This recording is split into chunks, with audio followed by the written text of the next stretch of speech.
मस्त आपलं थंडगार कैरीचं वेलचीयुक्त पन्ह तयार झालेलं आहे। उन्हाळ्यामध्ये जागोजागी स्टॉल लागलेले असतात वेलचीयुक्त पन्ह किंवा अनेक प्रकारचे थंड पेय असे बोर्ड लावलेले असतात। तर आज आपण घरच्या घरी असं थंडगार कैरीचं पन्ह बनवणार आहोत। चला तर मग रेसिपीला सुरुवात करूया। नमस्कार, अस्सल मराठी किचनमध्ये तुमचं स्वागत आहे। तर आज आपण बनवणार आहोत वेलचीयुक्त कैरीचं पन्ह। उन्हाळा चालू झालेला आहे, गरमी खूप वाढलेली आहे। तर आज आपण थंडगार असं कैरीचं पन्ह बनवणार आहोत। तर त्यासाठी मी 2 कैऱ्या घेतलेल्या आहेत। अर्धा तास मी पाण्यात ठेवलेल्या होत्या कैऱ्या अशा थंडगार झालेल्या आहेत आणि याचा चीकसुद्धा व्यवस्थित निघून गेलेला आहे। पाण्यात टाकल्यामुळे याचा व्यवस्थित चीक निघून जातो। तर आता आपल्याला हे कुकरमध्ये घालून याच्या 2 ते 3 शिट्ट्या करून घ्यायच्या आहेत। इथं मी एक कुकर घेतलेला आहे, यामध्ये आपल्याला कैऱ्या घालायच्या आहेत। कैऱ्या तुम्ही कोणत्याही घेऊ शकता। यामध्ये आपल्याला 1 ग्लास पाणी घालायचं आहे।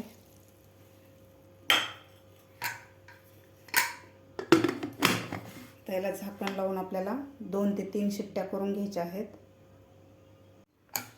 3 शिट्ट्या करून घेतलेल्या आहेत। आता आपण झाकण काढून बघूया। मस्त आपल्या कैऱ्या व्यवस्थित स्टीम झालेल्या आहेत, वाफवून झालेल्या आहेत। तर आता आपण एका ताटात काढून घेऊया। एका ताटात कैऱ्या काढून घेतलेल्या आहेत। याला आपल्याला थोडंसं थंड करायचं आहे। थंड झाल्यानंतर याचा पल बाजूला काढायचा आहे आपल्याला कैरीचा। कैऱ्या आपल्या थोड्याशा थंड झालेल्या आहेत। तर आता आपण याचा पल बाजूला काढून घेऊया।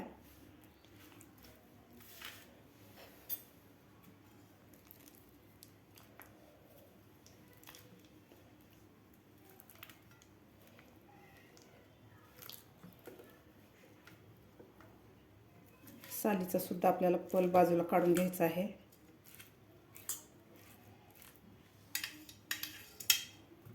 अशा प्रकारे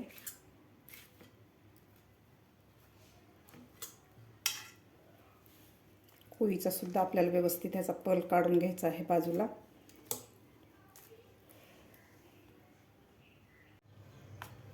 अशा प्रकारे मी सालीचा आणि कोळीचा सगळा गर काढून घेतलेला आहे। तुम्ही बघू शकता सगळा गर निघालेला आहे कोळीचा आणि सालीचा। तर आता आपण हे साईडला काढून ठेवूया।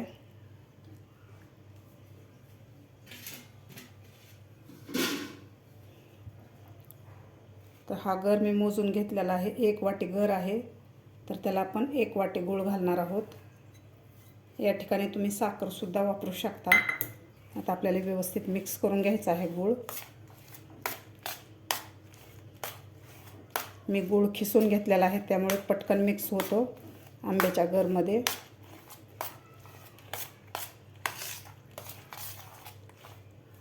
व्यवस्थित आपल्याला चमच्याच्या साहाय्याने असं मिक्स करायचं आहे गूळ।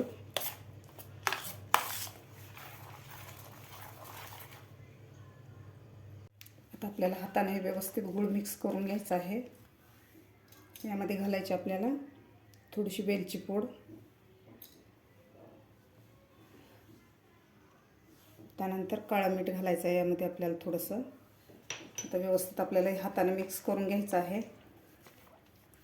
जेणेकरून यामधला गूळ व्यवस्थित विरघळून जाईल।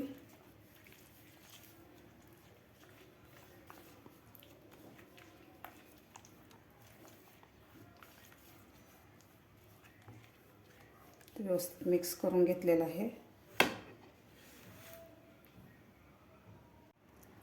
इथे मी एक चाळणी घेतलेली आहे। ह्या चाळणीमध्ये आपल्याला हे आंब्याचा गर घालायचा आहे।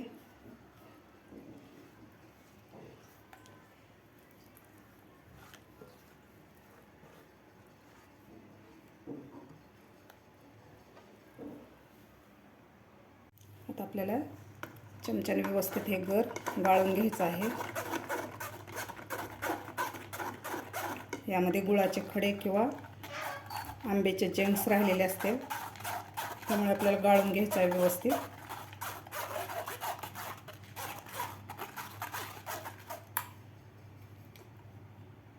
व्यवस्थित आपण आंब्याचा पल गाळून घेतलेला आहे। यामध्ये आपल्या कैरीचे काही थोडेसे जेम्स राहिलेले आहेत आणि थोडे गुळाचे खडे राहिलेले आहेत।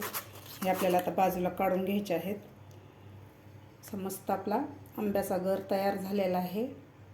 आता यापासून आपल्याला सरबत बनवायचं आहे किंवा पन्ह बनवायचं आहे. आता आपण सरबत बनवण्यासाठी इथं 2 ग्लास घेतलेले आहेत. तर यामध्ये घालायचे तर आपल्याला आईस क्यूब एक एक घालायचे आहे.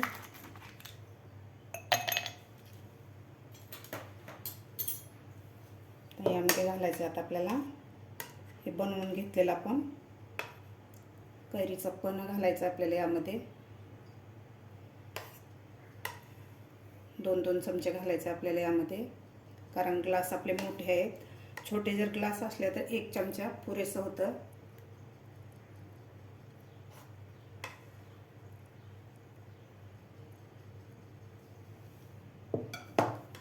आता यामध्ये घालायचं आपल्याला आता थंडगार माठातलं पाणी.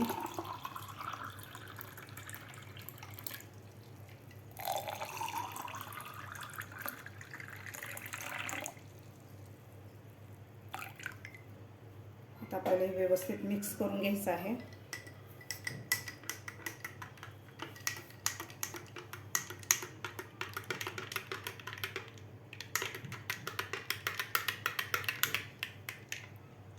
व्यवस्थित मिक्स करून घेतलेलं आहे. तर यामध्ये आपण भाजलेले जिऱ्याची पूड घालूया थोडी थोडी.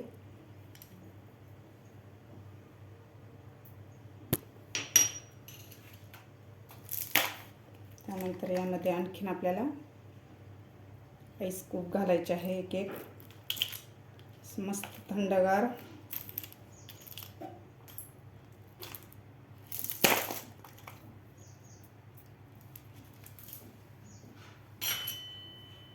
आता यामध्ये आपल्याला गार्निशिंग साठी घालायचं आहे. यावर थोडासा पुदिना घालायचा आपल्याला.